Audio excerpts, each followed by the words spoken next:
ನಾನು 2 ಬಾರಿ ಮುಖ್ಯಮಂತ್ರಿ ಆಗಿ ನನ್ನ ಮೇಲೆ ಸುಳ್ಳು ಆಪಾದನೆ ಮಾಡಿ ಇವತ್ತು 12 ವರ್ಷ ಆಗಿದೆ. ಕೇಸ್ ಇನ್ನು ಕ್ಲಿಯರ್ ಆಗಲಿಲ್ಲ. 12 ವರ್ಷ ಮೌನದಲ್ಲಿದ್ದೇನೆ. ಇವತ್ತು ಬಂದಲ್ಲ, ತಲೆಬಾಗಿ ಬಂದಿದ್ದೇನೆ. ನಾನು ಅಧಿಕಾರದಲ್ಲಿ ಇದ್ದಾಗ ಇವನ್ನೆಲ್ಲ ಕೇಸ್ನ ಮುಚ್ಚಾಕಕ್ಕೆ ಆಗ್ತಿರ್ಲಿಲ್ಲ. ಹಿಂದೆ ನಾನು ಯಾವ ಹೋರಾಟ ಮಾಡ್ಕೊಂಬಂದೆ, ಈ ದೇಶದಲ್ಲಿ ದೇಶದ ಆಸ್ತಿ ಸಂಪತ್ತು ಉಳಿಬೇಕು ಅಂತ ಹೇಳಿ ಭ್ರಷ್ಟಾಚಾರದಿಂದ ಹೋರಾಟ ಮಾಡ್ಕೊಂಬಂದೆ. ಅದರ ಪ್ರತಿಫಲ ಇವತ್ತು ಈ ಕೋರ್ಟಿಗೆ ಬಂದಿರೋದು. ನಾನು ಕುಮಾರಸ್ವಾಮಿ ತಾರ್ಕಿಕ ಎಂಡಿಗೆ ತಗೊಂಡೋಗಲ್ಲ, ಹಿಟ್ ಅಂಡ್ ರನ್ ಅಂತ ಹೇಳ್ತಾರಲ್ಲ, ತಾರ್ಕಿಕ ಅಂತ್ಯಕ್ಕೆ ತಗೊಂಡೋಗ್ಲಿಕ್ಕೆ ಎಲ್ಲಿ ಲ್ಯಾಪ್ಸಸ್ ಇದೆ ಆ ಲ್ಯಾಪ್ಸಸ್ನ ಸರಿಪಡಿಸೋರು ಯಾರು? ಯಾರ ಮುಂದೆ ಹೋಗ್ತೀರಿ? ಯಾರ ಮುಂದೆ ಹೋಗಕ್ ಸಾಧ್ಯ ನೀವು?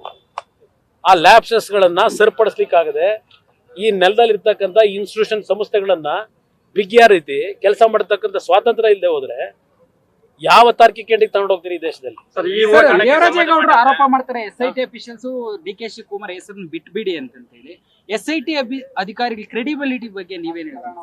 ಆ SIT ಅಧಿಕಾರಿಗಳ ಬಗ್ಗೆ ಯಾವ ಕ್ರೆಡಿಬಿಲಿಟಿ ಇದೆ? ಹೋಗ್ಲಿ, ಈ ಕ್ಷಣದವರೆಗೆ ಹಲವಾರು SITಯ ತನಕ ಒಂದು ತಂಡ ರಚನೆ ಆಗಿ ಹಲವಾರು ತನಿಖೆಗಳಾದವಲ್ಲ, ಯಾವುದಾದ್ರೂ ಒಂದು ಪ್ರಕರಣದಲ್ಲಿ ಆ SIT ತಾರ್ಕಿಕ ಎಂಡನ್ನು ತಂದಿದ್ದಾರ? ಈ ಕ್ಷಣದವರೆಗೆ ಹಲವಾರು ತನಿಖೆಗಳಾಗಿದ್ದಾವೆ. ಯಾವ ತಾರ್ಕಿಕ ಎಂಡ್ ಬಂತ? ಏನು ಬಂಡವಾಳ ಇಲ್ಲ. ಆ ಅಧಿಕಾರಿಗಳು ಗೊತ್ತು, ಹಣೆ ಬರ ನನಗೆ, ಅಧಿಕಾರಿಗಳ ಹಣೆ ಬರ.